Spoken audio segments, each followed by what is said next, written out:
শয়তানের দোসররা চায় আলেমকে ডাক্তার আর ইঞ্জিনিয়ার বানাইতে। অনেকে এটা নিতে পারে না, হজম করতে পারে না, গালাগালি শুরু করে।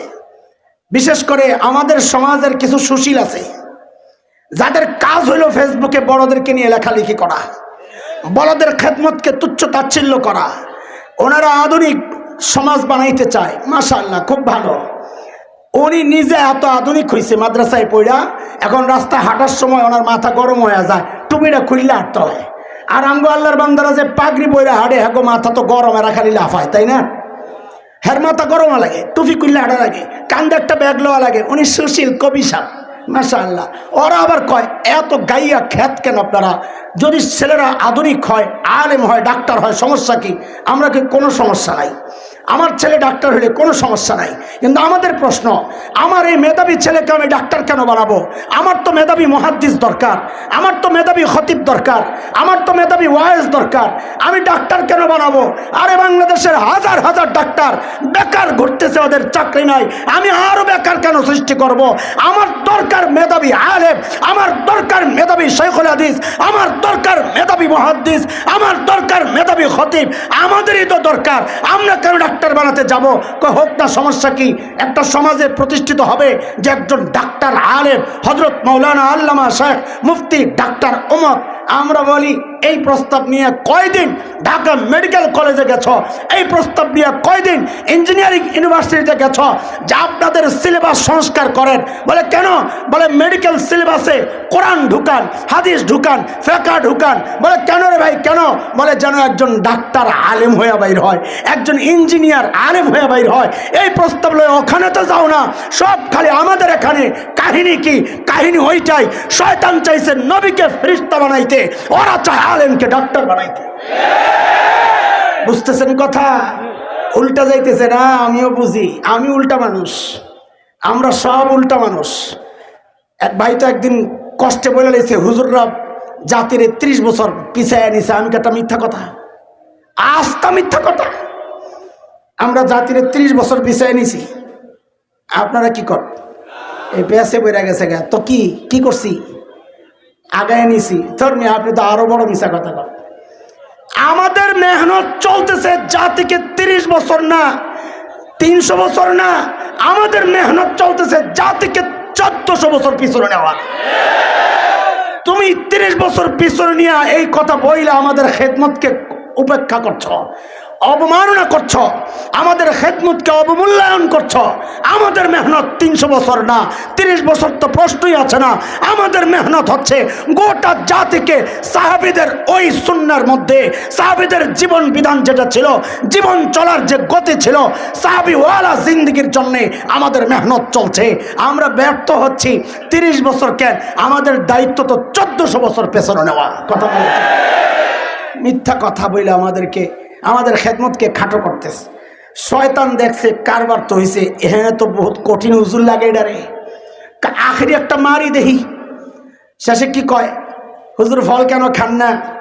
আল্লাহ মানা করছে। কি জন্যে মানা করছে কিছু বুঝিনি না, ব্যাককলের মতন খালি কইছে আর বয়ে রইছে। তো কি জন্যে মানা করছে?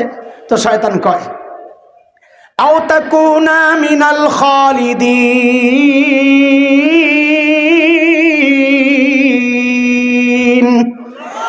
এই ফল খাইলে আপনাদের জান্নাতে স্থায়ীভাবে থাকার ব্যবস্থা হয়ে যাবে। এটা আল্লাহ চায় না, এই জন্য খাওয়াইয়া বিদায় করতে চায়।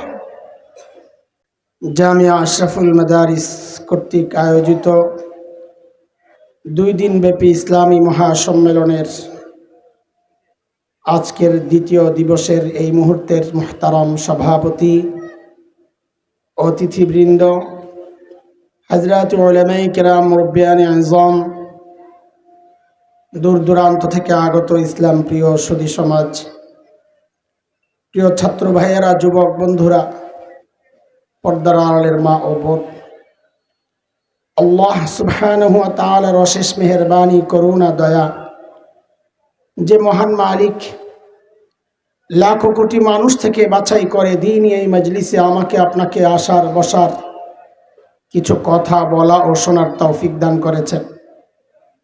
সেজন্য মহান রবের শুকরিয়া আদায় করি, জবান খুলে প্রাণ খুলে কালিমাতুশ শুকর উচ্চারণ করি, আলহামদুলিল্লাহ।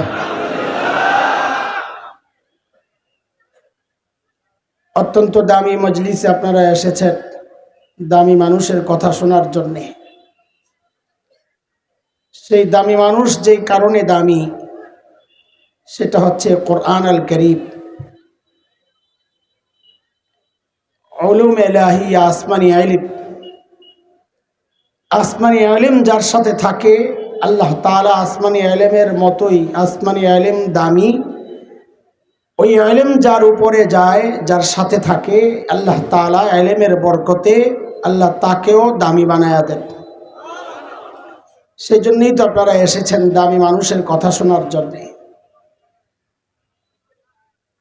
এই মানুষগুলো এখন সারা দুনিয়ার ইসলাম বিদ্বেষী যত অপশক্তি আছে, সমস্ত অপশক্তির মূল টার্গেটই হয়ে গেছে এখন এই মানুষগুলো, ইলমের বাহক ধারক হযরত উলামায়ে কেরাম।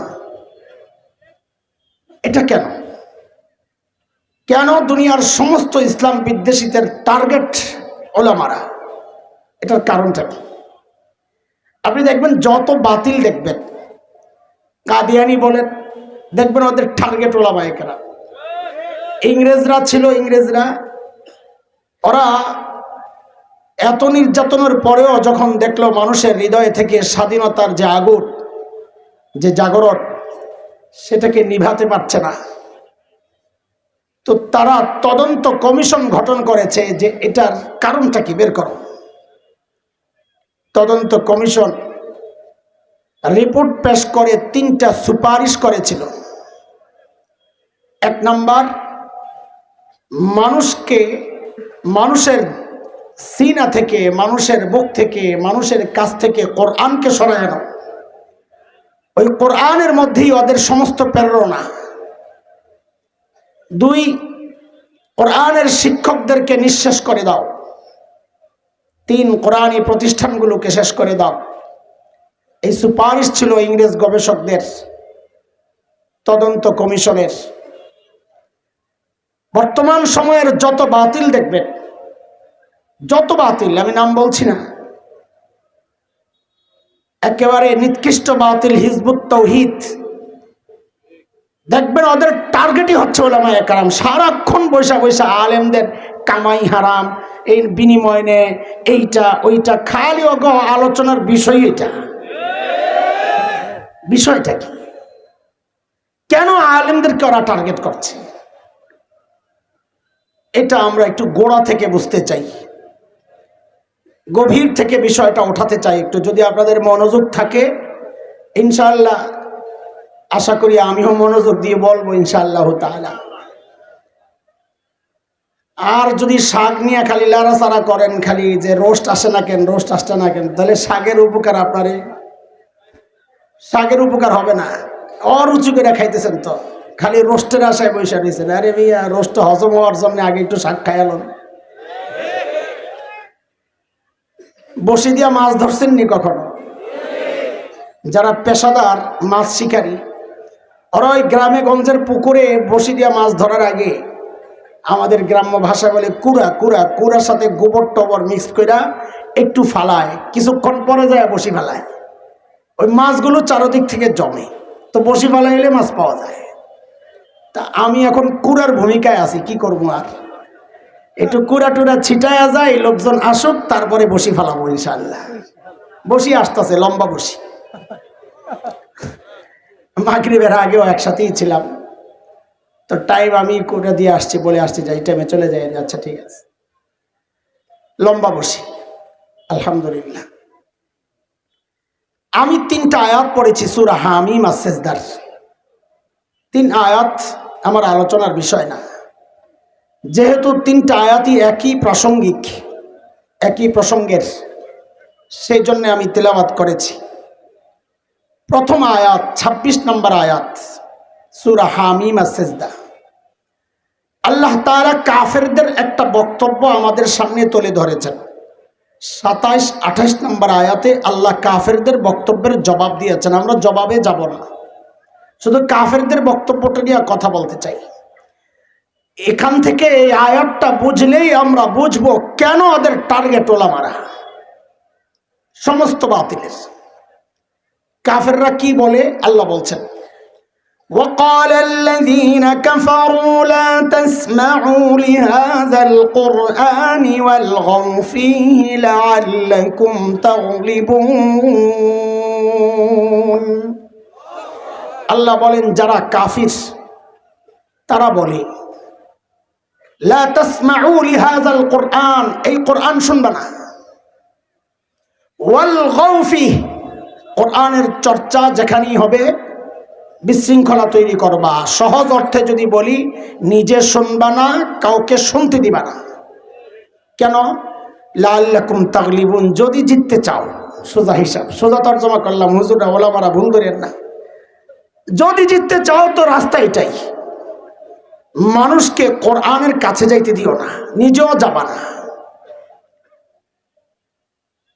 ইমাম কুরতুবী রহমতুল্লাহ আলাইহি তাফসীরে কুরতুবীর মধ্যে রাইসুল মুফাসসিরিন হযরত আব্দুল্লাহ ইবনে আব্বাস রাদিয়াল্লাহু আনহুমার বর্ণনা এনেছেন যে এই আয়াতগুলো আল্লাহ তাআলা মক্কার কাফেরদের ব্যাপারে নাজিল করেছেন। কাদের ব্যাপারে বলেন তো? আচ্ছা, নবী আলাইহিস সালাম মক্কায় নবুয়ত পাওয়ার আগে মক্কায় কাফের ছিল কি ছিল না? ওদের ব্যাপারে না। নবুয়ত পাওয়ার পরে যারা কোরআনকে অস্বীকার করেছে, নবুয়তকে অস্বীকার করেছে, ওদের ব্যাপারে। এজন্য সহজে বুঝার জন্যে, আমার বলাটা সহজ করার জন্যে, আপনাদের বুঝাটা সহজ করার জন্যে আমরা মক্কার কাফের বলবো না, আমরা বলবো আবু জাহেলদের সম্পর্কে আল্লাহ এই আয়াতগুলো নাজিল করেছেন। এবার বলেন আপনারা কাদের সম্পর্কে? বক্তব্যের মূল পয়েন্ট দুইটা। নিজে কোরআন শুনবা না, কাউকে শুনতে দিবা না। মূলত এই বক্তব্য কাফেরদের না, মূলত বক্তব্যটা ইবলিসের। কার? ইবলিসের। কেন? কারণ ইবলিসের চূড়ান্ত টার্গেট হচ্ছে বান্দাকে রব থেকে বিচ্ছিন্ন করা। ইবলিস এটা নিজেও বলেছে। আল্লাহ যখন তাড়াইয়া দিছে, আসার সময় একটা হুমকি দিয়ে আইছে। এটা সূরা আরাফে আসছে, আরো নানান জায়গায় আসছে। 16 নম্বর আয়াত সূরা আরাফের। ইবলিস বলে, আল্লাহ আমাদেরকে জানাচ্ছেন, قال فبما أغويتني لأقعدن لهم صراطك المستقيم। আল্লাহ যাদের কারণে আমাকে তাড়াইছেন, দেখেন কি বাটপারের বাটপার। বলেন তো একটু বুঝে শুনে, ইবলিসকে আল্লাহ তাড়াইছেন কাদের কারণে? আমার সাথে কথা বলা লাগবে। কাদের কারণে? ইবলিসকে আল্লাহ তাড়াইছেন কাদের কারণে? দেখছেন, ওই বাটপাড়ির খপ্পরে আপনারাও পড়ে গেছেন। ইবলিসকে আল্লাহ তাআলা আদম আলাইহিস সালামের কারণে তাড়ান নাই, ইবলিসকে তাড়াইছেন ইবলিসের নিজের অপরাধের কারণে। এটা হচ্ছে একটা ইবলিসীয় পদ্ধতি, নিজের দোষ আরেকজনের কাঁধে চাপায়া দেওয়া। আমার নবীকে গালি দেয়, এটা সমস্যা না। আমার দিন আর শরীয়তকে নিয়ে কটূক্তি করে, এটা সমস্যা না। মাদ্রাসা বন্ধ করতে চায়, এটা সমস্যা না। দেশে বিশৃঙ্খলা তৈরি করতে চায়, এটা সমস্যা না। আমার নবীর ইজ্জত রক্ষা করা আমার জন্য জিম্মাদারি। আমার নবীকে নিয়ে কটূক্তি করলে শরীয়তের বিধান হচ্ছে ওর কল্লা ফালাইয়া দেওয়া। ও গালি দিল, এটা দোষ না। আমি কল্লা ফালাইলাম, এটা আমার দোষ। এটা ইবলিসীয় পদ্ধতি, নিজের দোষ আরেকজনের কাঁধে চাপায়া দেওয়া। তো ইবলিস কি বলে? আল্লাহ যাদের কারণে আমারে তাড়াইছেন, আমিও আপনারে জানায় রাহি, আমি অগরে ছাড়ুন না। বলে কি করবি তুই? তো ইবলিস বলে লাআকুদান্না লাহুম সিরাতাকাল মুস্তাকিম, তারা যেই সিরাতে মুস্তাকিম ধরে আপনার কাছে আবার আসবে জান্নাতে, আমি ওই সিরাতে মুস্তাকিমে বসে যাব, ওদেরকে আসতে দিব না। তার মানে ইবলিসের চূড়ান্ত টার্গেট হচ্ছে বান্দাকে রব থেকে, বলেন আমার সাথে কথা বলেন, বান্দাকে রব থেকে বিচ্ছিন্ন করা। বলে আমি বিচ্ছিন্ন হয়েছি, যাদের কারণে হয়েছে অগর বিচ্ছিন্ন করো। ইবলিস চিন্তায় পড়ছে বান্দারে রব থেকে বিচ্ছিন্ন করার পদ্ধতিটা কি হইতে পারে। বহু গবেষণার পর ইবলিসের ফলাফল আসছে যে বান্দাকে রব থেকে বিচ্ছিন্ন করবা, বান্দা রবের সাথে যুক্ত হয় কি দিয়া? যা দিয়া যুক্ত হয় ওইটা থেকে বান্দাকে সরাইয়া দাও, বান্দা অটোমেটিক রব থেকে বিচ্ছিন্ন হয়ে যাবে। ইবলিস দেখলো বান্দা রবের সাথে যুক্ত হয় কোরআনের মাধ্যমে। কিসের মাধ্যমে? কিসের মাধ্যমে? কেমনি বুঝলাম? আমি আপনাদেরকে দেখেন একটু বুঝানেন, আমি প্রায় বলি এটা, আমার বয়ানের একটা টার্গেট থাকে, আমার অনেক দূরে টার্গেট, অনেক দূরে রেখে আমি অনেক দূরের থেকে খোঁচাইতে খোঁচাইতে আগাই। অনেক সময় শুরুর দিকটা অনেকের কাছে এলোমেলো কথা মনে হইতে পারে, আগাগোড়া বুঝলে মনে হবে যে না প্রথম কথার শেষ কথার জোড় আছে। তো শুরুর কথাগুলা কি এটা একটু বুঝালো। বাড়িতে মেহমান আসছে, তো মেজবান বাড়িওয়ালা বলে ভাই আমি একটু বাজারে যাই, আপনি আরাম করেন। তো মেহমান বলে কি ভাই আরাম কি করব, আপনাকে পাঁচচর বাজারটা আমি একটু দেখে আসি, চলে চলে। তো বাজারে যায়া মেজবান হোস্ট বাড়িওয়ালা একবার গোশতের দোকানে যায়, একবার মাছের দোকানে যায়, একবার চাল ডাল তরকারি, এক এক দোকানে এক এক সদাই নানান দোকানে ঘুরে। তো মেহমান বলে কি ভাই বাজার করবেন ভালো কথা, এত দোকানে যান কেন? তো মেজবান বাড়িওয়ালা বলে ভাই রে, বাজার করতে হইলে নানান দোকানে যাইতে হয়, এটা তোমার বিষয় না, তুমি বাজার দেখতে আসছো, আমার সাথে সাথে ঘুরতে থাকো, কই কই যাই এটা তোমার বিষয় না, তুমি দেখবা দস্তরখানে খানা ঠিক আছে কিনা। আমিও আপনাদেরকে শুরুতে নানান দোকানে ঘুরাবো, এই দোকানে যাব ওই দোকানে যাব, বাজারে আছি আর কি। এখন আমরা কোথায় আছি? আমি বলবো যে এখনো বাজার করতেছি, মনে থাকবে ইনশাআল্লাহ। আমি কই কই যাই এটা আপনাদের বিষয় না, আপনারা দেখবেন শেষে দস্তরখানে খানা ঠিক আছে কিনা। ঠিক আছে কথা? চলে। মানুষ কোরআন থেকে বিচ্ছিন্ন হইলে কেন রব থেকে বিচ্ছিন্ন হয়? সূরা রহমানের প্রথম 3টা আয়াত একটু খেয়াল করেন, আল্লাহ কি বলেন খেয়াল করেন। আর রহমান আল্লামাল কুরআন খলাকাল ইনসান। প্রথম আয়াত একদম অর্থ খেয়াল যা করবেন, সিরিয়ালটা খেয়াল করবেন বেশি।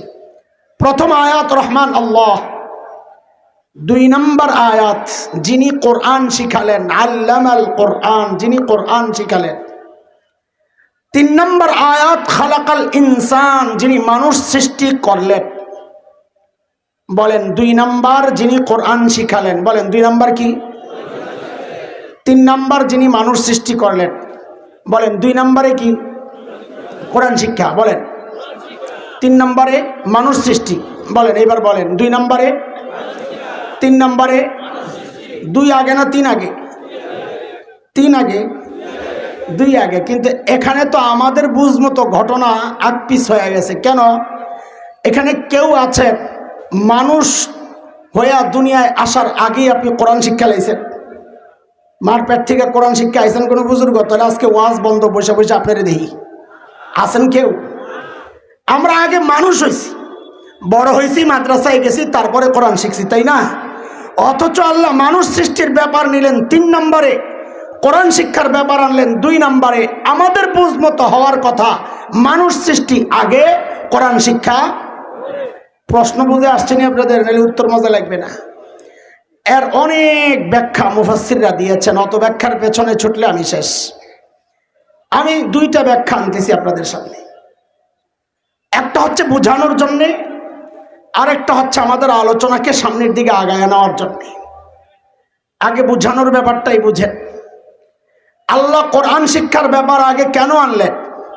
আল্লাহ মানুষকে জানায়া দিচ্ছেন, আরে মানুষ আমি তোদেরকেই আগে বানাইছি, কিন্তু মনে রাখিস তুই যতক্ষণ না পর্যন্ত আগে কোরআনই শিক্ষায় শিক্ষিত না হবি, ততক্ষণ পর্যন্ত তুই মানুষ হিসাবে নিজের পরিচয় দিতে পারবি না।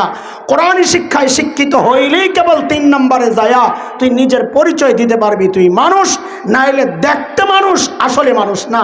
বালহুম আদাল, চতুষ্পদ জন্তুর চেয়েও খারাপ।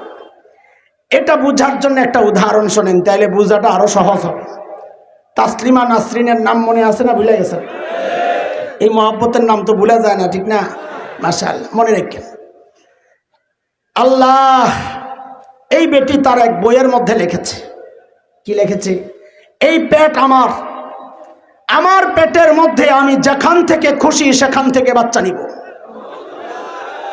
নাউজুবিল্লাহ, কি জন্য বললেন? আমি তো কই মাশাআল্লাহ। আরে হ মাশাআল্লাহ বুঝাল, কারণ তার এই বক্তব্যের কারণে আল্লাহর কালামের সিরিয়াল বুঝে আসছে আমার। সে যে বলেছে যেখান থেকে খুশি সেখান থেকে বাচ্চা নিব, এটা কেন? কারণ সে কোরআনী শিক্ষায় শিক্ষিত না, এই জন্যে সে দেখতে মানুষ হইল, আসলে মানুষ না। কারণ কি? কারণ যেখান থেকে খুশি সেখান থেকে পেটের মধ্যে বাচ্চা নেওয়া, এটা তো মানুষের চরিত্র না, এটা তো কুত্তার চরিত্র। বুঝাইয়া দিছে আল্লাহর কথাই ঠিক। আমি যেহেতু কোরআনী শিক্ষায় শিক্ষিত না, এই জন্য আমার মুখ দিয়া মানুষের কথা বের হয় না, আমার মুখ দিয়া কুত্তার কথা বের হয়। আমি দেখতে মানুষ, আসলে একটা সুল্লা কুত্তি। কোন কুত্তি বলাবেন? সুল্লা কুত্তি। এই ব্যাখ্যা আমাদের আলোচনার জন্য লাগবে না। আলোচনার জন্য যেটা লাগবে ওইটা শুনেন। আয়াতগুলোকে উপর থেকে নিচের দিকে সাজান। উপরে আর রহমান, মাঝখানে আল্লামাল কোরআন,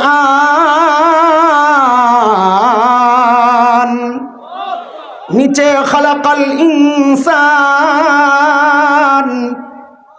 আমার সাথে সাথে বলবেন, উপরে রহমান বলেন, মাঝখানে কোরআন বলেন, মাঝখানে নিচে ইনসান মানুষ বলেন, আবার বলেন, উপরে রহমান, মাঝখানে নিচে। আল্লাহ যেন বলছেন বান্দারে, আমি রহমান উপরে, তুমি মানুষ নিচে। আমি রহমানের রহমত যদি তুমি মানুষ পর্যন্ত আনতে চাও, তুমি মানুষ যদি আমি রহমানের সাথে সম্পর্ক জুড়তে চাও, দুনিয়ার কোনো তন্ত্রে মন্ত্রে ইজমে কাজ হবে না। রাস্তা একটাই, রহমান আর বান্দার মাঝখান দিয়া কোরআন ঢুকায়া দাও। কোরআন ঢুকবে তো বান্দার সম্পর্ক রহমানের সাথে হবে। কোরআন নাই, বান্দা রহমান থেকে বিচ্ছিন্ন হয়ে যাবে। এই খবর শয়তানের আছে না নাই? জোরে বলেন, আছে। এই জন্যে শয়তানের চূড়ান্ত টার্গেট যেটা, বান্দাকে রব থেকে বিচ্ছিন্ন করা, এই টার্গেট বাস্তবায়নে সে কর্মপন্থা নির্ধারণ করেছে কি, বান্দাকে কোরআন থেকে দূরে সরিয়ে দাও, বান্দা অটোমেটিক তার রব থেকে বিচ্ছিন্ন হয়ে যাবে। কিন্তু শয়তান বড় বাটপার। কি কি না চালাক? কি জোরে কন, কি বাটপার? ওরে বাটপার, সাবাস পোলাবেন আমার লগে আছে আজকে, মাশাআল্লাহ।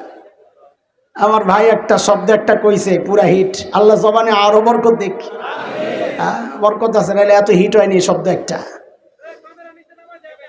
আচ্ছা আচ্ছা নামাইবো ভাই, তোমরা লড়ালড়ি করো না, বহ বহ। আচ্ছা নামাইবো নামাইবো, থাক থাক। আর কালা বেড়ারে কি দেখবেন, শুনেন এটাই ভালো। আচ্ছা ঠিক আছে, কথা কয়ে। হ্যাঁ, এটা একটা দামি কথা কইছে। এই এতক্ষণ আপনি আমার পক্ষের লোক। ওরা কাইটা কুইটা যে কি বানায়, আমি ডরে অস্থির থাকি। আল্লাহ কোন ঘটনা যে ঘটায় দেয় আল্লাহ জানে। ওই যে জেহাদি হুজুর আছেন একজন, ওই বেড়ায় বলে আফসোস করে কয়, 2.5 ঘন্টা কান্দাইলাম মানুষটিরে, ওইটা দিল না, 2 মিনিটে বিড়ি খাওয়া দেখাইলাম, ওইটা দিয়ে দিল। আল্লাহ বলেন, শয়তান বড় বাটপার। কোনোদিন মানুষকে এক পদ্ধতিতে ধোকা দেয় না, ধরা পড়ে যাবে। শয়তানের সিদ্ধান্ত, মানুষকে যে আমি কোরআন থেকে দূরে সরাবো, এক পদ্ধতিতে দিলে আমি ধরা পড়ে যাব, আমি দিব না। শয়তান নিজেও আল্লাহর কাছে এটা চ্যালেঞ্জ করে বলেছে, সূরা আরাফ 17 নম্বর আয়াত। শয়তান কি বলে? ثم لآتينهم من بين أيديهم ومن خلفهم وعن أيمانهم وعن شمائلهم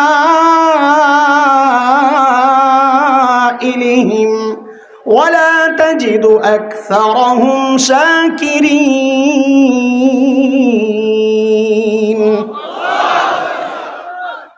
মাদ্রাসা ওয়ালারা, আমি দিক বলবো, তোমরা নাম্বার বলবা, ঠিক আছে? সামনে দিয়া, কথা কয় না, এক তো করে নির্ধারণ করলাম কি জন্য, যে তো করে আমরা পড়াই, আমাকে কথাবার্তা তোরা একটু সহজে বুঝোস। মুরগি বানায় তোমার ঠিকঠাক মতো জবাব না দিলে, সামনে দিয়া, পেছন দিয়া, ডান দিয়া, বাম দিয়া, শয়তানকে আমি হামলা করব চারদিক থেকে। এই কথাটার অনেক ব্যাখ্যা। এর মধ্যে একটা ব্যাখ্যা এটাও, কমপক্ষে 4টা পদ্ধতি গ্রহণ করে আমি আপনার বান্দারে ধোঁকা দিব। পদ্ধতি কয়টা? আল্লাহ ঠিক যেন 2 আয়াত পর 20-21 নম্বর আয়াত, আমার বাবা মাকে যে শয়তান ধোঁকা দিছে আল্লাহ সেটা আমাদেরকে দেখাইছেন। ওখানেও শয়তান ধোঁকা দেওয়ার ক্ষেত্রে পদ্ধতি গ্রহণ করছে 4টা। কয়টা বলেন? কয়টা? চলেন একটু পদ্ধতিগুলো দেখে আসি। আল্লাহ বলেন, فوسوس لهما الشيطان ليبدي لهما ما وري عنهما من سوآتهما وقال ما نهاكما ربكما عن هذه الشجرة إلا أن تكونا ملكين أو تكونا من الخالدين وقاسمهما إني لكما لمن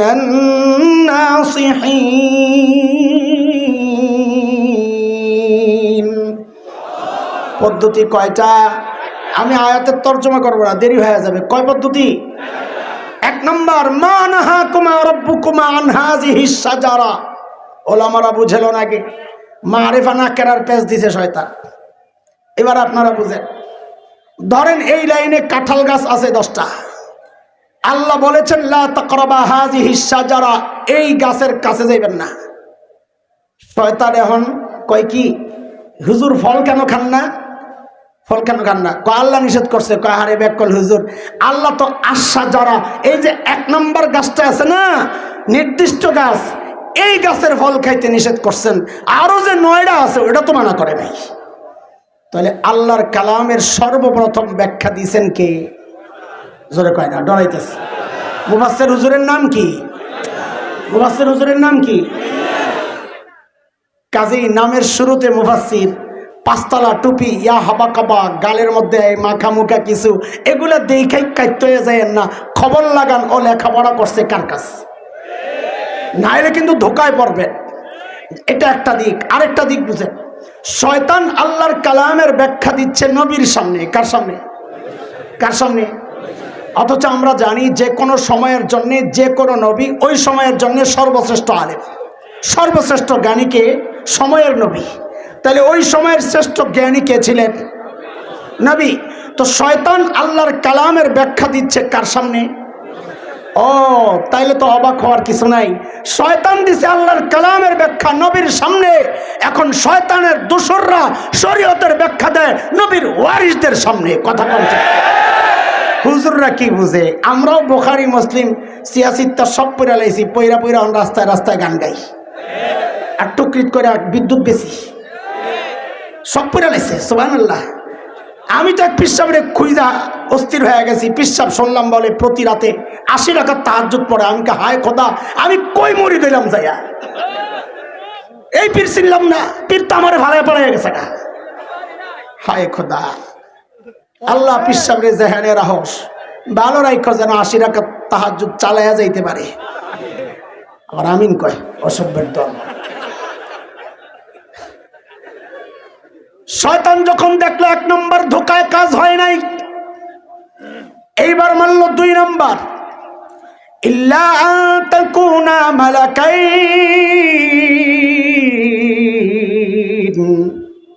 হুজুর ফল কেন খান না? বলে আল্লাহ নিষেধ করেছেন। কারে ব্যাখ্যা হুজুর? হুজুররা কিচ্ছু বুঝে না। হুজুররা কিচ্ছু বুঝে না। ফল কেন খান না? আল্লাহ নিষেধ করছে। কারে আল্লাহর ইয়া বুঝলেন না তো? এই ফল খাইলে আপনারা ফেরেশতা হয়ে যাবেন, আল্লাহ এটা চায় না। খান খান। কি ধোঁকা দিছে? আহলুস সুন্নাহ ওয়াল জামাতের আকীদা হচ্ছে সমস্ত নবীদের মর্যাদা সমস্ত ফেরেশতার উপরে। বলেন, নবীদের মর্যাদা ফেরেশতাদের নিচে না উপরে? দামি কারা? ফেরেশতা না নবীরা? হযরত আদম নবী, তিনি ফল খায়া ফেরেশতা হতে যাবেন কোন দুঃখে? তা আদমকে ঠকাইতে চাইছে না জিতাইতে চাইছে? বলেন বলেন। মনে করছেন এই কৌশল শয়তানের বন্ধ হয়ে গেছে? না দোস্ত, এই কৌশল চলছে ছোটবেলা থেকেই আমাদের বিরুদ্ধে এই কৌশল চলেছে। আমি যখন খুব ছোট, মুরব্বীরা বলেন আর কি, ওস্তাদরা বলেন আমি নাকি খুব ব্রিলিয়ান্ট ছিলাম ছোটকালে, একদম মাথা নাকি পুরা পরিষ্কার ছিল। তো ৬-৭ বছর যখন ধানমন্ডিতে এক বাসায় আমরা ভাড়া থাকি, ৮০ দশকের শুরুর কথা এটা। তো বাড়িওয়ালার মেয়েরা আমারে নিয়ে নিয়ে পড়াইতো বাংলা ইংরেজি, ওরা স্কুল কলেজ আমার বড় আপাদের সাথে চলতো। তো পড়াইতে নিয়ে দেখে আরে এটা কি জিনিস, যা বলে দিই পেরেলায়।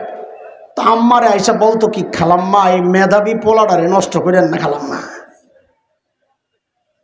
ওরে নষ্ট করেন না। নষ্ট মানি বুঝছেন তো, ওই সকালবেলা আব্বার সাথে যে মাদ্রাসায় যাই, একদিন যাই 4 দিন যাই না, ওইটাই নষ্ট। ওরে স্কুলে দেশ সেরা ডাক্তার হবে, দেশ সেরা ইঞ্জিনিয়ার হবে। আমার মা বাবা চাইছে আমারে আলেম বানাইতে, ওরা চায় ডাক্তার বানাইতে। আমারে ঠকাইতে চাইছে না জিতাইতে চাইছে? শুধু তাই না, এই চক্রান্ত চলছে এখন সারা দেশে কওমি মাদ্রাসার বিরুদ্ধে। মাদ্রাসাওয়ালারা হীনমন্যতায় বহিগো না ভাই, যা আছি তা নিয়েই খুশি থাকো, আমরা ঠকি নাই, জিতেছি। আমি বলি এটা খুব গর্বের সাথে।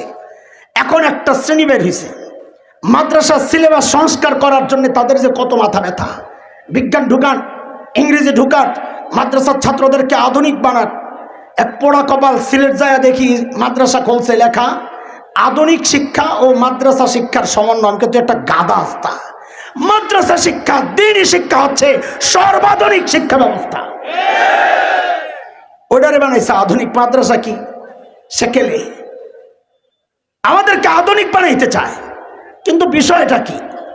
আলেমকে ওরা ডাক্তার বানাইতে চায়, ঘটনা কি? আলেমকে ইঞ্জিনিয়ার বানাইতে চায়। শোনেন, ভুল বুঝছেন না, আমরা ইংরেজির বিরুদ্ধে না। আমাদের মাদ্রাসাগুলোতে ইংরেজি পড়ানো হয় যতটুকু দরকার, বিজ্ঞান পড়ানো হয় যতটুকু দরকার। আমাদের মূল সাবজেক্ট হচ্ছে দ্বীন শিক্ষা, কোরআন শিক্ষা, মানুষের কাছে দিন পৌঁছায়া দেওয়া। আমাদের ছেলেদেরকে আপনারা ডাক্তার কেন বানাতে চান, ইঞ্জিনিয়ার কেন বানাতে চান? কেন চান? ওই সূত্র পিছনের। নবী আলাইহিস সালাম বলেছেন, খায়রুকুম মান তাআল্লামাল কুরআন ওয়া আল্লামা। কোরআনের ছাত্র, কোরআনের শিক্ষক, তারা হচ্ছে জগতের সবচেয়ে মর্যাদার, সবচেয়ে দামি মানুষ তারা। আপনারা আলেমকে ডাক্তার বানাইতে চায়া জিতাইতে চান না, জিতাইতে চান না। আলেমকে ডাক্তার বানাইতে চায় ঠকাইতে চান, কারণ আলেমের মর্যাদা বড়। শয়তান চাইছে নবীকে ফেরেশতা বানাইতে, শয়তানের দোসররা চায় আলেমকে ডাক্তার আর ইঞ্জিনিয়ার বানাইতে। অনেকে এটা নিতে পারে না, হজম করতে পারে না, গালাগালি শুরু করে।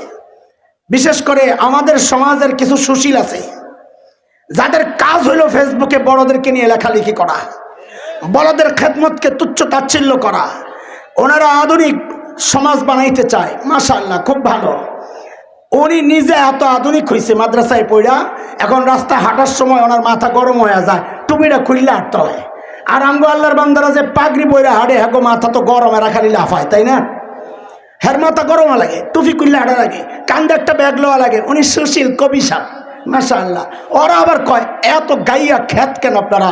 যদি ছেলেরা আধুনিক হয়, আলেম হয়, ডাক্তার হয়, সমস্যা কি? আমরা কি? কোনো সমস্যা নাই। আমার ছেলে ডাক্তার হলে কোনো সমস্যা নাই। কিন্তু আমাদের প্রশ্ন, আমার এই মেধাবী ছেলেকে আমি ডাক্তার কেন বানাবো? আমার তো মেধাবী মুহাদ্দিস দরকার, আমার তো মেধাবী খতিব দরকার, আমার তো মেধাবী ওয়াইজ দরকার। আমি ডাক্তার কেন বানাবো? আরে বাংলাদেশের হাজার হাজার ডাক্তার বেকার ঘুরতেছে, ওদের চাকরি নাই। আমি আরো বেকার কেন সৃষ্টি করব? আমার দরকার মেধাবী আলেম, আমার দরকার মেধাবী শাইখুল হাদিস, আমার দরকার মেধাবী মুহাদ্দিস, আমার দরকার মেধাবী খতিব। আমাদেরই তো দরকার। আমরা কেন ডাক্তার বানাতে যাব? হোক না, সমস্যা কি? একটা সমাজে প্রতিষ্ঠিত হবে যে একজন ডাক্তার আলেম, হযরত মাওলানা আল্লামা শেখ মুফতি ডাক্তার ওমর। আমরা বলি এই প্রস্তাব নিয়ে কয়দিন ঢাকা মেডিকেল কলেজে গেছ, এই প্রস্তাব নিয়ে কয়দিন ইঞ্জিনিয়ারিং ইউনিভার্সিটিতে গেছ যে আপনাদের সিলেবাস সংস্কার করেন? বলে কেন? বলে মেডিকেল সিলেবাসে কোরআন ঢুকান, হাদিস ঢুকান, ফিকহ ঢুকান। বলে কেন রে ভাই, কেন? বলে যেন একজন ডাক্তার আলেম হয়ে বাইর হয়, একজন ইঞ্জিনিয়ার আলেম হয়ে বাইর হয়। এই প্রস্তাব লয়ে ওখানে তো যাও না, সব খালি আমাদের এখানে। কাহিনী কি? কাহিনী ওইটাই, শয়তান চাইছে নবীকে ফেরেশতা বানাইতে, ওরা চায় আলেমকে ডাক্তার বানাইতে। বুঝতেছেন কথা? উল্টা যাইতেছে না? আমিও বুঝি, আমি উল্টা মানুষ, আমরা সব উল্টা মানুষ। এক ভাই তো একদিন কষ্টে বলে লেছে হুজুররা জাতির 30 বছর পিছায় নিছে। আমি একটা মিথ্যা কথা, আস্থা মিথ্যা কথা। আমরা জাতিরে 30 বছর পিছিয়ে নিছি, আপনারা কি কর এই পেঁচে বইরা গেছে গা, তো কি করছি আগায় নিছি তোর মেয়ে, আপনি তো আরো বড় মিশা কথা কর। আমাদের মেহনত চলতেছে জাতিকে 30 বছর না 300 বছর না, আমাদের মেহনত চলতেছে জাতিকে 1400 বছর পিছনে নেওয়া। তুমি 30 বছর পিছনে নিয়ে এই কথা বইলে আমাদের খেদমতকে উপেক্ষা করছ, অবমাননা করছ, আমাদের খেদমতকে অবমূল্যায়ন করছ। আমাদের মেহনত 300 বছর না 30 বছর তো প্রশ্নই আছে না। আমাদের মেহনত হচ্ছে গোটা জাতিকে সাহাবীদের ওই সুন্নাহর মধ্যে, সাহাবীদের জীবন বিধান যেটা ছিল, জীবন চলার যে গতি ছিল, সাহাবীওয়ালা জিন্দেগির জন্যে আমাদের মেহনত চলছে। আমরা ব্যর্থ হচ্ছি 30 বছর কেন, আমাদের দায়িত্ব তো 1400 বছর পেছনে নেওয়া। কথা বলে মিথ্যা কথা বলে আমাদের খেদমতকে খাটো করতেছে। শয়তান দেখছে কারবার তো হয়েছে, এখানে তো বহুত কঠিন উজুর লাগে এটারে, আখেরি একটা মারি দেহি। শেষে কি কয়, হুজুর ফল কেন খান না? আল্লাহ মানা করছে। কি জন্য মানা করছে কিছু বুঝিনি না, ব্যাককলের মতন খালি কইছে আর বয়ে রইছে। তো কি জন্য মানা করছে? তো শয়তান কয় আও তাকুনা মিনাল খালিদিন,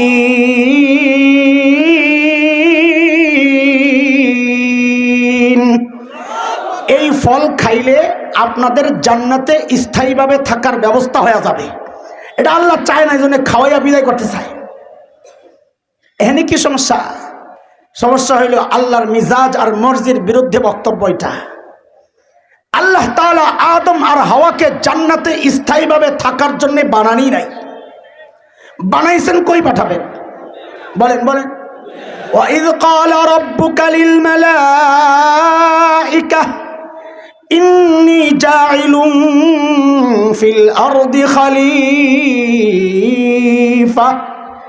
আমি প্রতিনিধি, আমার খলিফা পাঠাতে চাই। কোথায়? জোরে কোন তো, এটা জোরে কোন কোথায়? তো যদি দুনিয়ায় পাঠাবেন বইলা বানায়া থাকে, তো ফাঁকে দিয়ে আবার জান্নাতে পাঠাইছেন কোন কাজে? ওখানে পাঠানোর কারণে তো গ্যাঞ্জামটা লেগে গেল গা। কি জন্য পাঠাইছেন জান্নাতে? যে দুনিয়ায় করোনা চলতেছে, আদম 2 ডোজ টিকা দিয়া যান জান্নাত থেকে, ওই জন্যই পাঠাইছিলেন। কথা কয় না? বিশ্বাস করে লেছেন?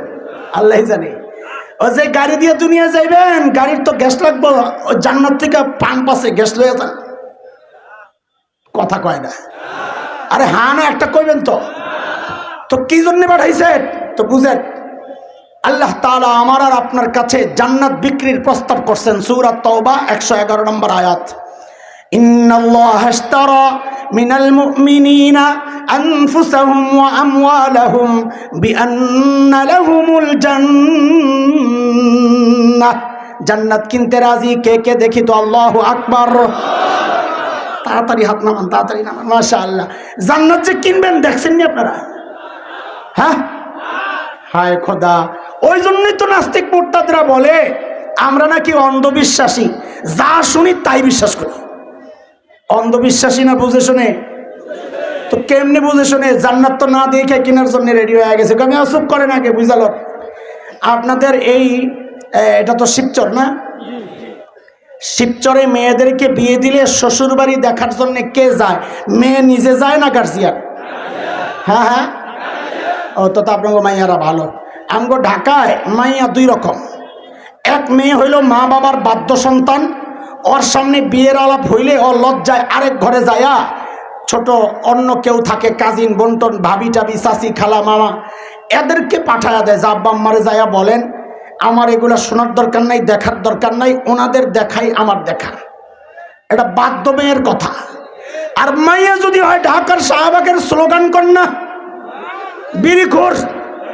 কি বিড়িখোর? আনলা কি বুঝছস নি? গেছে কি বুঝছস? আমি আনলা কি কইছি? হাক করে তাকাই রয়েছে। আনলা কি আইলো কই থেকে? আমরা শুনলাম আরেকটা। ওটা কি এর লাকি? ওটা আনলাকি আর কপাল পড়া। ওগুলার সামনে যদি বিয়ের আলাপ হয়, ও কি বলবে? আমার আগেরটার কি হবে? ওখানে যদি ব্রেকআপ করতে হয় তো ওইটারে আগে যাইয়া দেখতে হইব কোনটা সেরা। আমি যাই খবর লইয়া রই, মা একটু আমাকে একটু সময় দিতে হবে, আমি আগে একটু দেখে আসি। আমি আপনি করে জিজ্ঞেস করি, আপনারা মা বাবার বাধ্য সন্তান না অবাধ্য সন্তান? তাইলে বুঝেন, আল্লাহ আমার বাবা মাকে ডাইরেক্ট দুনিয়ায় না পাঠায়া জান্নাত থেকে কেন ঘুরায় আনছেন, যেন কিয়ামত পর্যন্ত নাস্তিক মুরতাদরা বলতে না পারে আমরা যা শুনি অন্ধবিশ্বাসী, যা শুনি তাই বিশ্বাস করি, জান্নাত না দেখেই কেনার জন্য রেডি হয়ে গেছি। আমরা বলি না, আমরা জান্নাত না দেখেই কেনার জন্য রেডি হই নাই, বরং আমরা মা বাবার বাধ্য সন্তান। আমাদের বাবা আদম জান্নাত দেখছেন, আমাদের মা হাওয়া জান্নাত দেখছেন, আমাদের নবী জান্নাত দেখছেন, আমাদের আর দেখার দরকার নাই। শয়তান কয় সর্বনাশ, এই মৌলবী তো বহুত কট্টর। মৌলবী তুমি যত কট্টর হও আমি জানি তোমার দুর্বলতা কোন জায়গায়। বাংলাদেশে দেখবেন এক শ্রেণীর রাজনীতিবিদ সারা জিন্দেগি আলেম ওলামার বিরুদ্ধে, দ্বীন আর শরিয়ার বিরুদ্ধে, কিন্তু দেখবেন নির্বাচন আইলে কিছু মানুষ টুপি টাপি লাগায়া পুরা হাসান বসরি, তখনই প্রকাশ পায় রাতে যে 80 রাকাত তাহাজ্জুদ পড়ে, হিজাব টিজাব লাগায় রাবেয়া বসরিয়া। কেন করে ওরা? ওরা জানে এদেশের মানুষ ধর্মপ্রিয়, দল যেটাই করুক ধর্মকে ওরা সবার উপরে রাখে। এই টুপিরে ওরা শ্রদ্ধা করে, এই তসবিরে ওরা মহাব্বত করে, এই ঘুমটাকে ওরা জরুরি মনে করে। কাজী ওরা এই দিনদার ইসলাম প্রেমী মানুষগুলোকে ধোঁকা দেওয়ার জন্যে নির্বাচনের আগে দিয়া ওই দিনই লেবাসটা লাগায়, ঠিক কিনা? শিখছে হইল শয়তান থেকে। কার থেকে? বলেন না, বলেন না, কার থেকে? শয়তান থেকে। কেন? শয়তান যখন দেখছে সব পদ্ধতি ফেল, কয় রাখ, আল্লাহ খোদার নাম কইলি তো তোরা কাছে যাবি, তোরা তো ওই মানুষ। তো শয়তান এবার আল্লাহ খোদার নাম লইয়া পুরা হাসান বসরি হয়ে গেছে। দেখেন কি কয় শয়তানের 4 নম্বর ধোকা, অকাসামাহুমা ইন্নী লাকুমা লামিনান নাসিহিন। আল্লাহর কসম খায়া কয় আমারে ভুল বুঝেন না, আমি আপনাকে হিতাকাঙ্ক্ষী। সুবহানাল্লাহ। আমেরিকা যার বন্ধু হয় আর শত্রু লাগে না। কথা কন, কথা কন, কথা কন। ভারত যার বন্ধু হয় তার আর শত্রু লাগে না। ওই বন্ধু সব পেশাল যা আছে পাঠতে থাকে দেশে, নানান ঢুকায়া, দালাল ঢুকায়া, তাদের পদ লেশনকারী, হ্যাঁ, তাদের তেল খাওয়া, আমি তেল বলি, ওই তেল খাইয়েই তো খালি তেল মারে। দেন না কথার মধ্যে তেল, কাজের মধ্যে তেল। মাননীয় প্রধানমন্ত্রী, আপনি এত কাজের এনার্জি কোথায় পান? সারা দুনিয়ার জন্য আপনি উন্নয়নের রোল মডেল। মেরে মা বেড়ি বয়ে বয়ে হাসে, কি মজা লাগে। সুবহানাল্লাহ। এই তেল ওখান থেকে সাপ্লাই হয়, এখান থেকে প্রকাশ পায়। এইরকম নষ্ট মানুষগুলোরে দিয়া, দালাল শ্রেণী দিয়া এদেশের কৃষ্টি, কালচার, তাহজিব, তামাদ্দুন, এই সমাজকে যারা নষ্ট করতে চায়, এরা যাদের বন্ধু হয় তাদের আর শত্রু লাগে না। কথা কম ঠিক কিনা? দোস্ত, এই পর্যন্ত বাজার করছি কি? বাজারের আইটেম কি একটু বুঝালন, তাইলে খাওয়াইতে আপনার সুবিধা হইব। আপনি আশায় থাকবেন বিরিয়ানি, আমি সামনে হাজির করছি ভর্তা আইটেম, তখন তো মন খারাপ হইতে পারে। এতক্ষণ বাজার করছি কি? 3টা জিনিস। শয়তানের চূড়ান্ত টার্গেট হচ্ছে বান্দাকে রব থেকে বিচ্ছিন্ন করা, ঠিক আছে? বাজারের আইটেমে 2 নম্বর, তার এই মিশন বাস্তবায়নে কর্মপন্থা হচ্ছে মানুষকে কোরআন থেকে দূরে সরানো। 3 নম্বর, এই কাজটা করার ক্ষেত্রে সে পদ্ধতি একটা গ্রহণ করে না, তার কাজ হইল কমপক্ষে 4 পদ্ধতি গ্রহণ করা। মনে আছে কথা? এই হইল আইটেম। শুনেন, আমরা আয়াত পড়েছিলাম সূরা হামিম আস-সাজদার 26 নম্বর আয়াত। সেখানে কাফেরদের বক্তব্য আসছে, কোরআন শুনবে না, কাউকে শুনতে দিবে না। শয়তান ওই যুগের আবু জাহেলদেরকে দিয়া মানুষকে কোরআন থেকে দূরে সরানোর জন্য পদ্ধতি ওইটা গ্রহণ করেছিল, সরাসরি বলাইছে। আপনি কি মনে করেন এই জমানায়ও শয়তান একই পদ্ধতিতে আমাকে আপনাকে কোরআন থেকে দূরে সরাবে? কি মনে হয়? না, শয়তান বড় বাটপার। এই জমানায় আইসা শয়তান পদ্ধতি পাল্টাইছে। পদ্ধতিগুলা কি? ওই যে 4 পদ্ধতির মধ্যে অনেকগুলো পদ্ধতি আছে। একটা হইল ধর্মের লেবাস লাগায়া ধোকা লাগাইছে না, কসম খাইছে আল্লাহর। এটা হলো ধর্মের লেবাস লাগায়া মানুষকে কোরআন থেকে দূরে সরাবে। এই সমাজে বহু মানুষ আছে, বিশেষ করে এই শ্রেণীটা যারা আলেমের কাছে দিন শিখে নাই, যাদের উস্তাদ হচ্ছে অধিকাংশের ফদিলাতুল শেখ আল্লামা মুফতি ইন্টারনেট লানাতুল্লাহি আলাইহি। ঠিক আছে না? এরা সহ কিছু মানুষ আমাদের কষ্টে বুকটা ফেটে যায়। আমাদের খুব আপনজন ছিলেন এমন একজন মানুষও হঠাৎ একটা ফতুয়া পাবলিশ করলো, কি অর্থ না বুঝে কোরআন পড়লে কোনো সওয়াব হয় না, বরং কেউ যদি অর্থ না বুঝে কোরআন পড়ে ওয়াজিব তরকের গুনাহ হবে। এই ফতুয়া জারি করে দিল। আমরা বলি এই ফতুয়ার মাধ্যমে দেশের অধিকাংশ মানুষকে কোরআন থেকে দূরে সরানোর একটা চক্রান্ত। আপনারা বুঝবেন না, আপনারা বলবেন হুজুর কেমনে চক্রান্ত হইল, এটা তো কোরআনের সাথে আরো ভালোভাবে লাগানোর ব্যবস্থা, একটু বুঝেন আপনারা। তার আগে আমি বলতে চাই, অর্থ ছাড়া কোরআন পড়লে সওয়াব হয় কি হয় না? বলে হয়। হয়।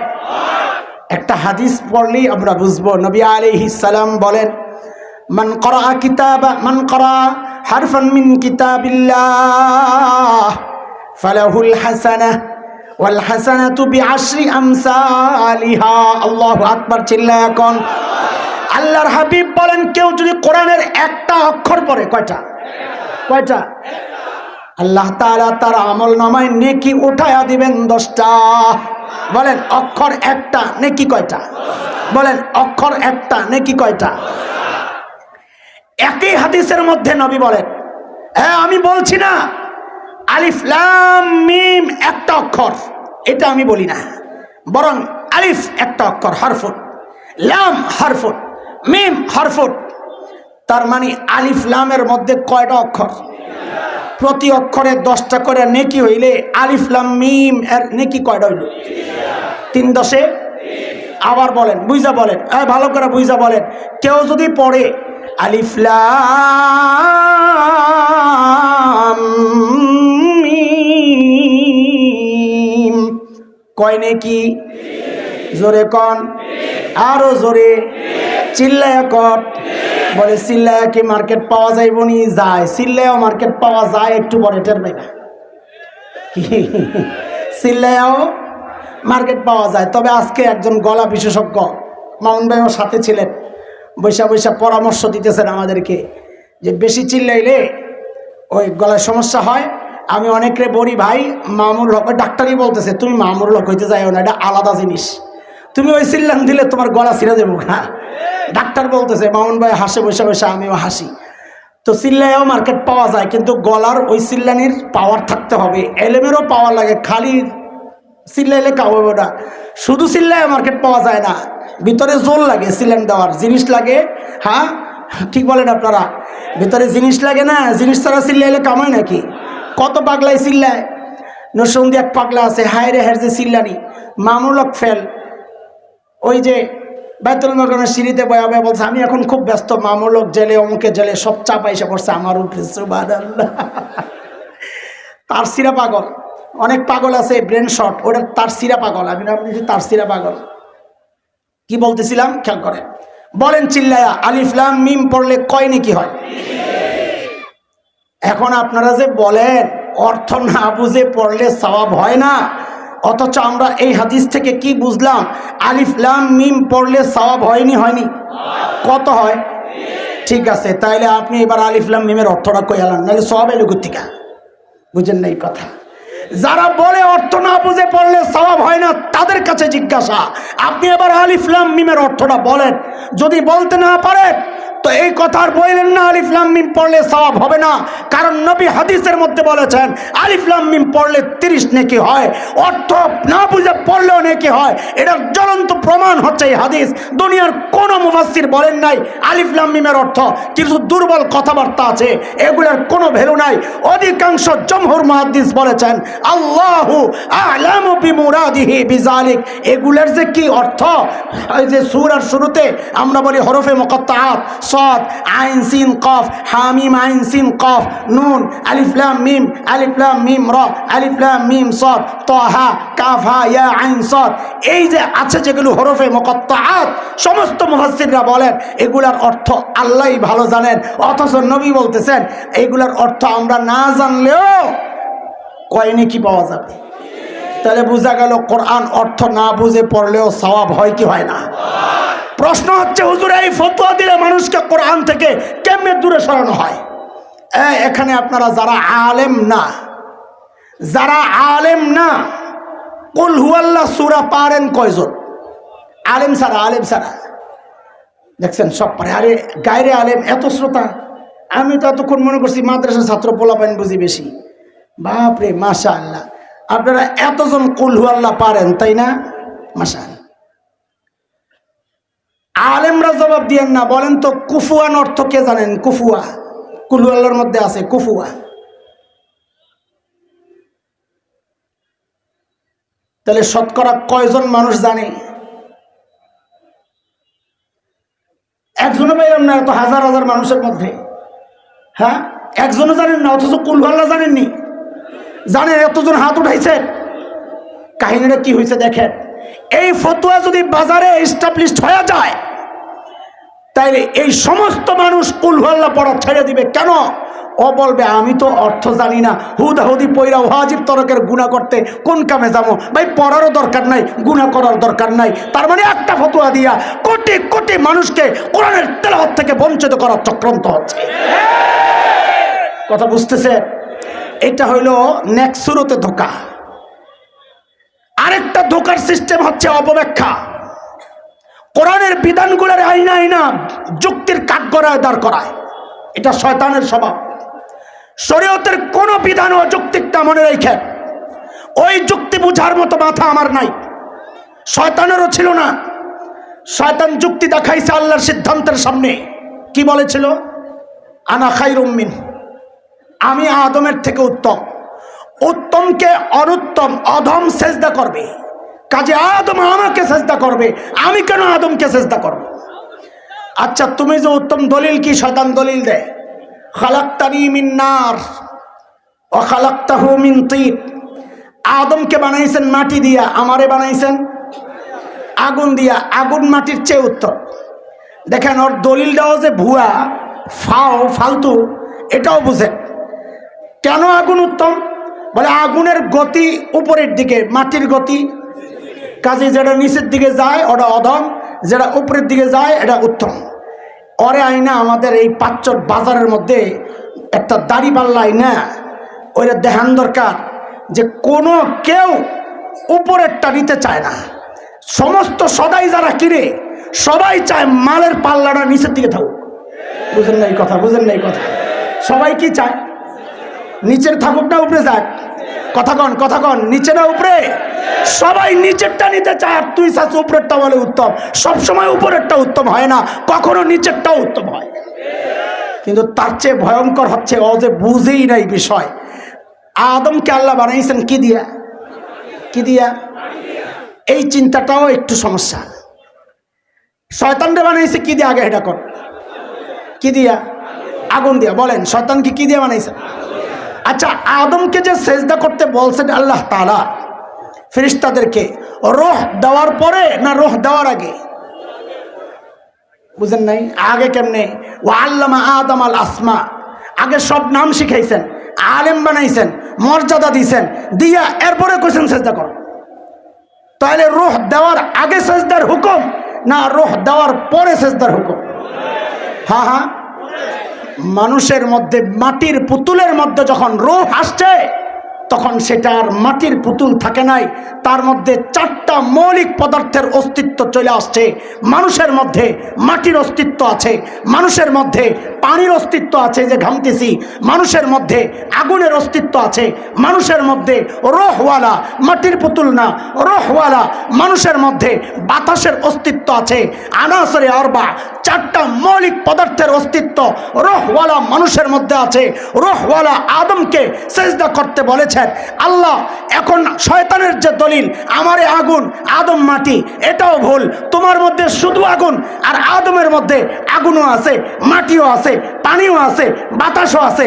চারটা উত্তম না একটা উত্তম? তাহলে শয়তানের দলিলও ছিল। বলেন শয়তানের, বুঝেন নাই কথা? আপনারা বুঝেন নাই? বেশি কঠিন হয়ে যাইতেছে। শয়তানের দলিলও ছিল বল। আজকে এই সমাজের মানুষ বিভিন্ন দলিল টলিল দিয়া সাধারণ মানুষকে বিভ্রান্ত কইরাও কোরআন আল্লাহরই বিধান থেকে দূরে সরাইতে চায়। আসলে ওদের দলিলগুলোও ভুল।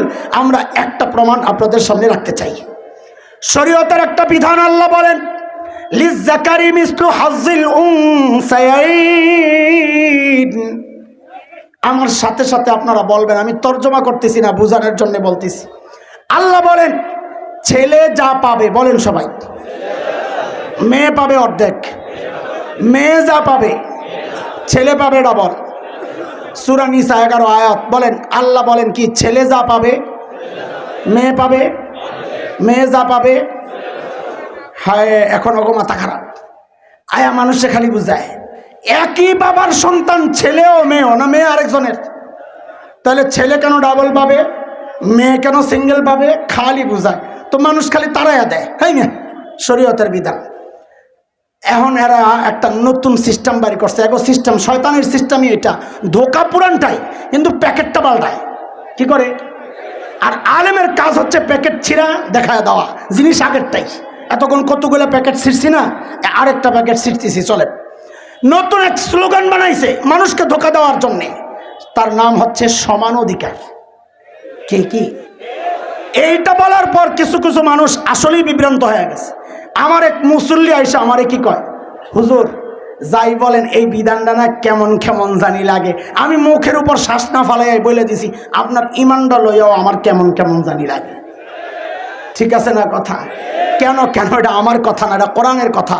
সূরা আহজাব আয়াত 36 আল্লাহ বলেন, মা কানা লিমুমিনিন ওয়ালা মুমিনাহ ইযা কাদাল্লাহু ওয়া রাসূলুহু আমরা আন ইয়াকুনা লাহুমুল খিয়ারাতু মিন আমরিহিম। আল্লাহর রাসূলের কোনো সিদ্ধান্ত আসার পর ইমানদারের জন্য কোনো কেমন কেমন লাগে বলার সুযোগ নাই। কথা বলেন ঠিক কিনা? আসলেই কি একই বাবার ছেলে একই বাবার মেয়ে, ভাগ কেন এমন? এটা বুঝার জন্য একটু বুঝেন। আমাদের এই মাদ্রাসা আশরাফুল মাদারিস জামিয়া, মোহতামিম সাহেব বোর্ডিং ম্যানেজারের দায়িত্ব দিছে, হুজুর বাজার কত লাগবে আজকে লিস্ট করেন। হয় যুবক ভালো করে বুঝ, যেন ধোকায় না পড়স। তো হুজুর হিসাব টিসাব করে কয়, হুজুর 5,000 টাকা লাগবো। কত?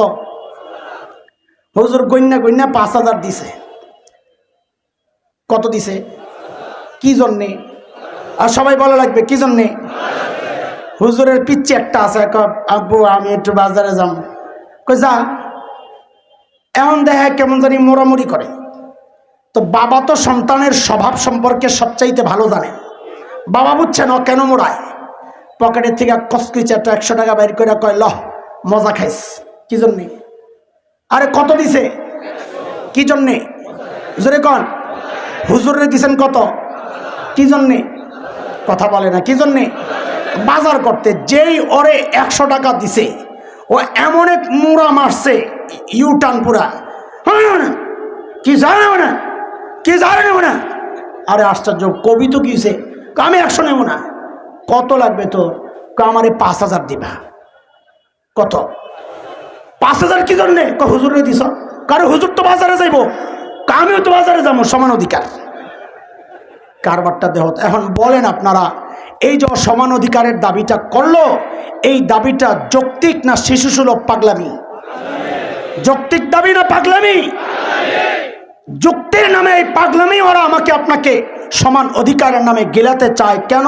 বুঝেন, আল্লাহ ছেলেকে ভাগ দিছেন 2টা। যুবকরা কথা বল, কয়টা? দায়িত্ব দিছেন 4টা। বলেন ভাগ কয়টা? দায়িত্ব রাখেন, বুঝাচ্ছি ইনশাআল্লাহ। আল্লাহ মেয়েকে ভাগ দিছেন 1টা। দায়িত্ব আমি যেমনি বলি এমনি বলবেন, 0। উচ্চারণ সহি হয় নাই, 0। এত কলিজায় যায় যেন লাগে। ঠিক করে কবি জোয়ান বলা ভাই, ভাগ কয়টা?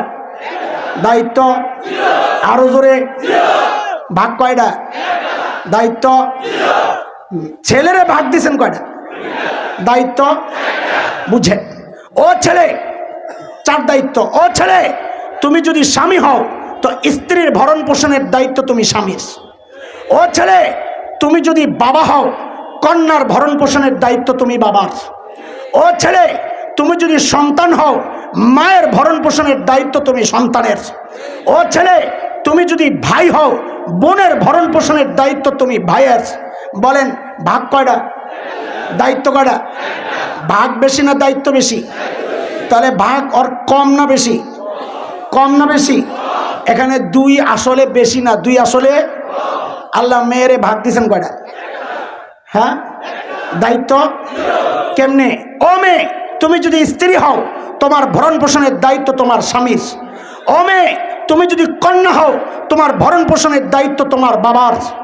ও মেয়ে, তুমি যদি মা হও তোমার ভরণ পোষণের দায়িত্ব তোমার সন্তানের। ও মেয়ে, তুমি যদি বোন হও তোমার ভরণ পোষণের দায়িত্ব তোমার ভাইয়ের। দায়িত্ব কয়টা জানি? মেয়ের ভাগ কয়টা? দায়িত্ব। তাহলে দায়িত্ব নাই, ভাগ কেন দিলেন? মজা খাইতে। কি খাইতে? কথা বলে না। কি খাইতে? কি খাইতে? এখন মজা খাওয়া গ্রুপ যদি কয় আমারও 2 ভাগ দেওয়া লাগবে বাজারওয়ালার মতো, এইটা দাবিটা যৌক্তিক না, পাগলামি কথা কর। তোমার একটাই বেশি আর 2টাই কম। সংখ্যা বেশি হইলেই বেশি ভালো হয় সবসময় তা না।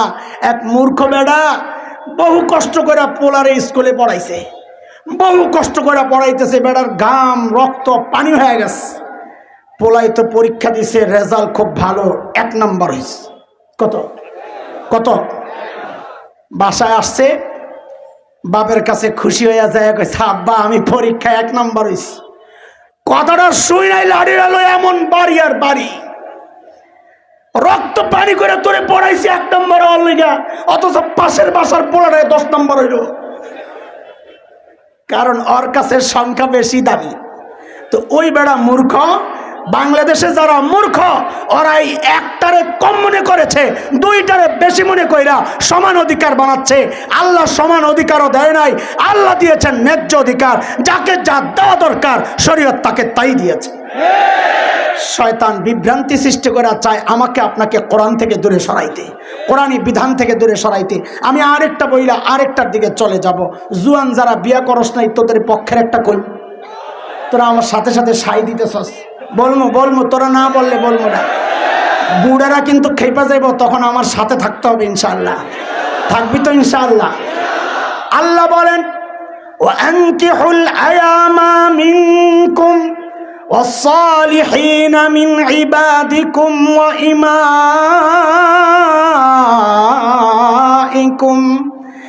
إن يكونوا فقراء يغنهم الله من فضله والله واسع عليم। ওই তাকায় লাভ নাই, কোন সময় বা আমি জানি। তাকায় লাভ নাই, ফাও ফাও, এদিকে তাকাও, এদিকে এদিকে। আমি জানি আইব, আইলে আমি উঠে যাবো গা। রাগ, এদিকে তাকা, আশেপাশে আছে। হ্যাঁ মাশাআল্লাহ। বিশাল হাসান ভাই মাশাআল্লাহ।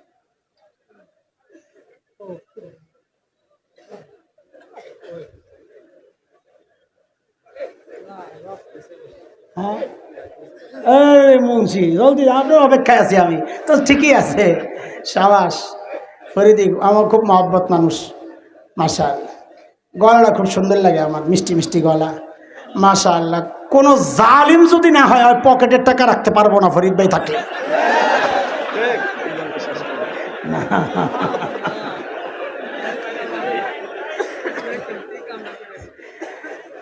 জালেম ভাই পকেটের টাকা আটকায় রাখবো, ফরিদ ভাই বসতে দিব না। এবার জালেম ছাড়া অন্য কিছু না, ওর দিন শক্ত। ফরিদ ভাই কথা কইব, পকেট খালি করবে না, হইতে পারে না। হইতে পারে না, হইতে পারে না, দেখা যাইব। মনে আসেনি কি কইতেছি তোকে কথা? শরীয়তের বিধান হচ্ছে ছেলে মেয়ে উপযুক্ত হয়ে গেছে, বিয়ে পড়ায় দাও। মুরব্বীরা কয় এমনি আটকাইতারি না, আবার বেড়ায় দেয় খোসা, উস্কানি। বাজার উস্কানি দেওয়ার দরকার কি, করায় দেন তাইলে তো হয়। আল্লাহ হুজুরে কয় কি, তো খাওয়াইব কে? আপনি যেটা প্রশ্ন করবেন আল্লাহ জানেননি, কথা বলেন আল্লাহ জানেন তো। আল্লাহ যেন আমাকে আপনাকে ধমক দিয়া থামায়া দিচ্ছে না, তুই খাওয়াবি। বিয়ে এত পবিত্র আমল, বরকতের আমল, ইয়াকুনু ফুকারা, ছেলে মেয়ে যদি গরিব হয় বিয়ের বরকতে ইউগনিহুমুল্লাহু মিন ফাদলি, আল্লাহ বলেন ওদেরকে ধনী বানায় দেওয়ার দায়িত্ব আমি আল্লাহর। আল্লাহ কবুল করুক। এইবার শুনেন, শয়তানের টার্গেট হইল বিয়ারে দেরি করা, শরীয়ত বলে আগে আগে। আপনারা বলবেন হুজুর বেচারারে দেখা যায় না দেখে সব দোষ খালি হের কান্দে চাপাইয়া দেন। না না, হের কান্দে চাপাইয়া দেবো কি জন্যে? এক করে দেখেই তো দেই। বলে হের লাভ কি বিয়া দেরি করলে? কারণ বিয়া যত দেরি হবে জেনা তত ছড়াবে। কথা ঠিক কিনা বলেন? আচ্ছা শোনেন, ওদের টার্গেট আসলে বিয়েকে দেরি করায়া, বলে একটু ম্যাচুরিটি আসুক, বড় হোক, সংসার বুঝবে। এটা আসলে কিচ্ছু না। আসল টার্গেট হচ্ছে ইসলামী বিধানকে ঠেক দেওয়া। ওদের আসল টার্গেট ইসলাম। কথা বলেন ঠিক কিনা? প্রমাণ কি? আমি প্রমাণ ছাড়া তো কথা বলা যাবে না। প্রমাণ শোনেন, গত 3-4 বছর আগে হবে বগুড়াতে, পত্রিকা আসছে রিপোর্ট, 2 ছেলে মেয়ের বিয়ে হচ্ছে যাদের বয়স, ও এরা মানুষের মধ্যে বিভ্রান্তি ছড়ানোর জন্য ওই একটা নতুন মোড়ক বানাইছে। ওই যে কইছি না পোটলা পাল্টায়, এই নতুন পোটলার নাম দিছে বাল্য বিয়ে। নতুন পোটলার নাম কি? তাড়াতাড়ি বিয়েকে ঠেক দেওয়ার জন্য ওদের পোটলার নাম কি?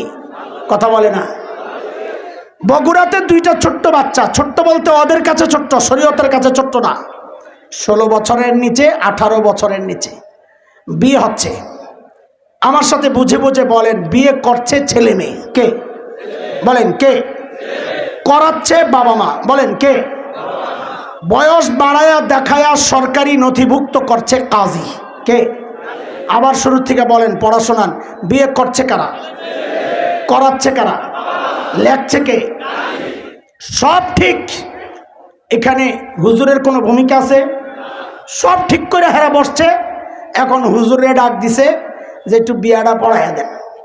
হুজুর চিন্তা করছে বিকালবেলার বাজারের পয়সাটা হইব, পান্ডা মোহ দিয়ে তো হুজুর দিছে দৌড়। বগুড়ার কথা, দৌড়ে আসে খালি হুজুর বিয়ের মজলিসে বসছেন। এর মধ্যেই কে জানি পুলিশে খবর দিছে ওই ঘরে বাল্য বিয়ে হচ্ছে। পুলিশ তো ধান্দায় থাকে এগুলার, দৌড়ে আসছে। দৌড়ে আইসাই ওরা কি করলো? পুলিশ কি করলো? পুলিশ আইসা ইমামকে গ্রেফতার করলো। দেখেন কারবার, দেখেন কারে গ্রেফতার করছে। বিয়ে করলো কারা? জোরে বলেন কে? করাচ্ছে কারা? লেখছে কে? পুলিশ ধরলো না ছেলে মেয়েকে, পুলিশ ধরলো না বাবা মাকে, পুলিশ ধরলো না কাজীকে, পুলিশ ধরলো ইমামকে। কেন? ওদের টার্গেট ইসলাম।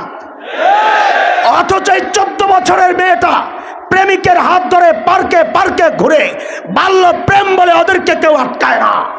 এই 14 বছরের মেয়ে ফ্ল্যাটে ফ্ল্যাটে পতিতাবৃত্তি করে বাল্য পতিতাবৃত্তি বলে ওদেরকে কেউ আটকায় না। আটকাইতে মনে চায় কখন?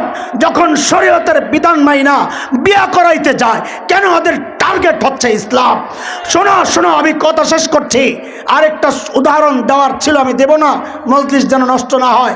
কারণ ভাই চলে আসার কথা 9টার পরপরই, এই জন্যে লম্বা সময় যেন ফরিদ ভাই কষ্ট করতে না হয়। ভাইকে আমরা তাড়াতাড়ি নিয়ে আসবো ইনশাআল্লাহ। জায়গা ছাড়বেন তো আর পাইবেন না, জায়গা ছাড়বেন। যারা বাহিরে পিছনের দিকে আছেন, ভিতরে আর কাউরে ঢুকতে দিবেন না, ঠিক আছে না? ওটা যদি পেশাব ধরে পোড়া কপাল, আর ঢুকতে পারবি না, পেশাব করে তুই বাইরেই ববি, ঠিক আছে? তার মানে পেশাব ধরলেও জাগাত, বলেন পেশাব ধরলেও, আরে জাগাত পেশাব করতে বলি নাই, চুপচাপ পয়সা থাকতে বলছি, ঠিক আছে? জাগা ছাড়বা তো তুমি আর ঢুকতে পারবা না, ঠিক আছে না? কন কথা কন, ঠিক আছে না? কাজী ফরিদ ভাই যতক্ষণ বসা থাকবে জাগা ছাড়াছাড়ি নাই ইনশাআল্লাহ। যারা বাংলাদেশ থেকে ইসলামকে নিশ্চিহ্ন করতে চায়, স্পষ্ট পয়গাম, চেষ্টা বহু হয়েছে। 5ই আগস্টের আগেও চেষ্টা হয়েছে, এখনো হচ্ছে। শুনেন আপনারা, বহু চেষ্টা হচ্ছে। বাংলাদেশের আকাশে শকুনের আনাগোনা আমরা আমাদের পরিলক্ষিত হচ্ছে। যুবক, তোমাদেরকে বলছি, জাগো, সজাগ হও, ঘুমায় থাকার আর সময় নাই। সময় এসেছে চূড়ান্তভাবে লড়াই করার। আওয়াজ উঠায়া দাও, ওদেরকে জানায়া দাও, বাংলাদেশে ইসলাম কচুরি পানার মতো ভাইসা আসে নাই। এরে দোস্ত, আমাদের এই কথাগুলোকে যেন কেউ রাজনৈতিক বক্তব্য মনে না করে। এগুলো রাজনীতির ব্যাপার না, এটা আমার ইমানের ব্যাপার, এটা আমার বিশ্বাসের ব্যাপার, এটা আমার আকীদার ব্যাপার, এটা আমার চেতনার ব্যাপার। আমার মূলে যদি কেউ কুঠারাঘাত করতে চায়, ওদেরকে শোনায়া দিতে দিতে চাই, ৭১ দেশ মুক্ত করার জন্য একবার মুক্তিযুদ্ধ হয়েছে, কোরআনী শিক্ষা ঈমান রক্ষার জন্য যদি আরেকটি যুদ্ধের প্রয়োজন হয় আবার যুদ্ধ হবে, আবার যুদ্ধ হবে।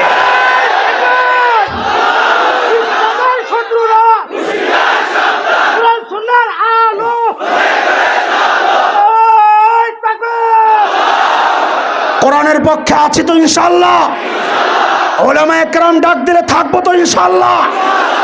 আমাদের শিক্ষা ব্যবস্থাকে নিয়ে মাঝে মধ্যেই শুরু হচ্ছে, চলছে, আগেও চলেছে। আমার সন্তানকে বানরের সন্তান বানানোর চক্রান্ত হয়েছে, উলামায়ে কেরামের প্রতিবাদের মুখে ওরা পিছু হটতে বাধ্য হয়েছে। এদেশে ট্রান্সজেন্ডারের নামে সমকামিতা চালু করার চক্রান্ত হয়েছে, উলামায়ে কেরামের প্রতিবাদের মুখে ওরা পিছু হটতে বাধ্য হয়েছে।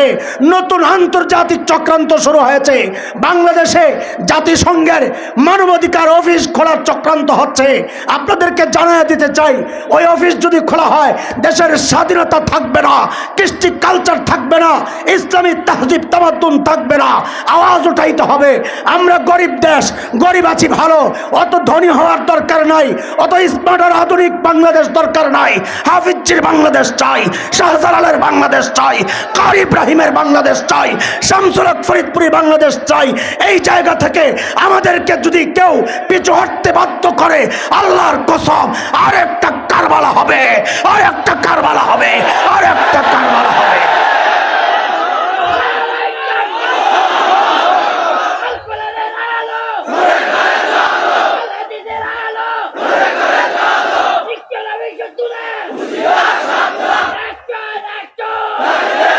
আল্লাহ আমাদেরকে কবুল করেন, আল্লাহ এই দেশকে হেফাজত করেন, আল্লাহ এই দেশে কোরআনী শাসন কায়েম করে দেন। বলেন আমিন। পরিবেশ আসছে, সম্ভাবনা আসছে, এখন শুধু কোরআনের পক্ষের লোকদের এক হওয়া দরকার। বলেন এক হওয়া দরকার। আমরা চাই আমাদের দেশে ইসলামের নামে যারা আন্দোলন করেন, আপনাদের কাছে আমাদের আরজি আবদার, যদি বলেন সবাই পা ধরে পড়ে থাকবো, এক হয়ে বাংলাদেশে কোরআনের শাসন কায়েমের আন্দোলন হবে। এখন কোরআনের শাসন হবে ইনশাআল্লাহ। আল্লাহ কবুল করেন, আমিন।